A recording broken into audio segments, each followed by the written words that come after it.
Hey guys, today I'm going to show you how to automate text summaries of free text fields leveraging Power Automate and ChatGPT. So if you don't know how to get to Power Automate in your Office environment, go to office.com, open up the apps section, and in the apps section you'll find Power Automate. It comes, at least in some form, with your Office 365 accounts, right? So when you set up a Power Automate flow, the first thing that you have to have is a triggering action. So in this particular example, we are using a new response being submitted to a Microsoft form as the triggering action. Now, Microsoft Forms is a survey tool, very much like a Survey Monkey, but Microsoft's version. I set up, just for the sake of this video, a very simple 2-question, how would you rate our fictional application on a 5-star scale? And then a free text field right here. Please provide any feedback you have regarding question number 1, right? So in this proof of concept, I'm going to be showing you how to take free text responses that people put into this field and summarize them leveraging ChatGPT, right? So the first thing that you have to do when setting up Power Automate flow is create a trigger. The trigger here is a new response being submitted in the Microsoft form. From there, what we're going to do is collect response details. So you get, whether you're using SurveyMonkey or whatever, the most common second activity that you're going to have in a Power Automate flow is this is the trigger event, and then we're going to pull in the details of that trigger event, right? And when you do that, what we're going to do then, and this is where it gets interesting, is once we have pulled in those response details, we are going to use an HTTP post command inside of the Power Automate flow to hit the OpenAI URL, and we have our OpenAI API key right here. And then what you're going to do is down here in the body, you are going to give the prompt. So you are going to give instructions. What you're doing with this HTTP post is you're collecting response details from forms.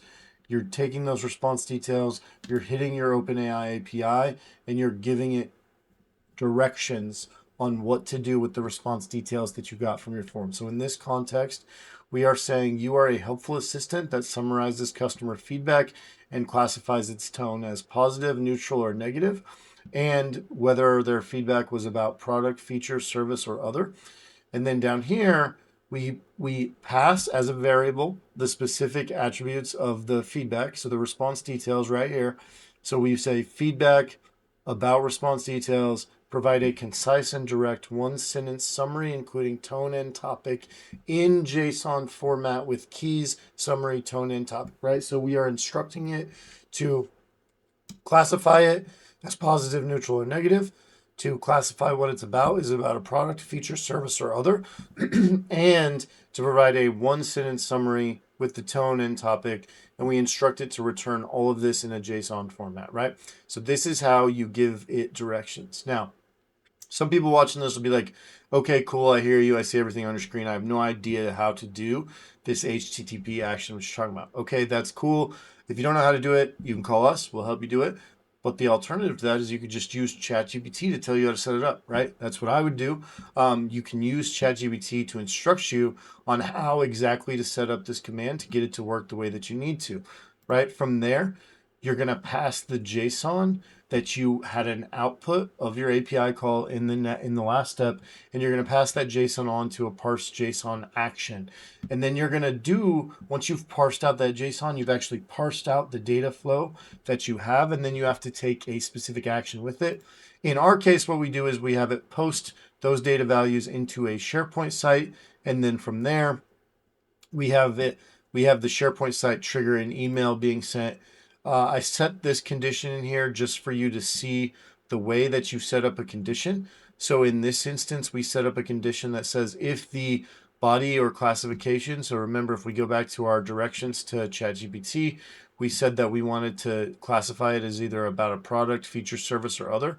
So then we set up a condition down here that said if it's feedback about a product, so if the classification is equal to product, then we want to send an email to a specific person. Alternatively, we want to send the feedback to another person, right? Now, both of these go to me, but I did this just to demonstrate how you can set up a branching logic based on a condition that you outlined. And then what this is set up is the final step in the flow is set to send me an email with feedback on the application, where it's going to tell me the date submitted, the sentiment, the classifications, and this summary line right here is going to be the AI summary. So this is that summary of a free text field, right? That is how that is going to work. So we're going to go back, and I'm going to go back in here. I'm going to show you when you've set up a flow like we have. You have this kind of home screen of your flows. See, mine is called Test AI Application Form, and it shows you all your runs. So to demonstrate this, I'm going to bounce back over here. I'm going to give our fictional app 4 stars, and I'm going to say, I'm going to give a free text fictional response, right? And I'm going to be kind of wordy. This app was great. At first, I was very uncertain of the value it would provide. However, I've found that it is a game changer for our business. It's incredibly impactful, right? So nothing game changing here. Kind of a lame response, right? Very generic, but we just want this as an example, right? So when I submit this, what's going to happen is that's going to be the trigger event that causes the flow to run, culminating in an email being sent to me with that 1 sentence summary. So I'm going to go ahead and submit this. If I click back over here on my Power Automate flow and I refresh my browser, what we will see in just a moment is that it just ran 13 seconds ago. It took 4 seconds to run. So from the trigger event until it clicked out the output, and I'll go into my inbox and I'll pull this email over here, and there it has it. The email structure. We have received new application feedback on 9/18. Sentiment was positive. It was about the product. And it said, this app is a game changer for the business, incredibly impactful. Not the best summary ever. Like, I would have liked to know that they were hesitant at first based on my response, but it's pretty solid. You can be more granular and detailed in your instructions to ChatGPT and your API setup, so that you can get maybe more granularity on that. But in general, that kind of gives you a vibe about how it will work. So I hope this was helpful. I know it was very simplistic. You can do a lot more complicated stuff with this, but this is how you can leverage ChatGPT and Power Automate to automate the summarization of free text fields that you have out in your environment. If you have any questions, please hit us up in the comments, or don't hesitate to shoot an email or check us out at brewsterconsulting.io. Thank you.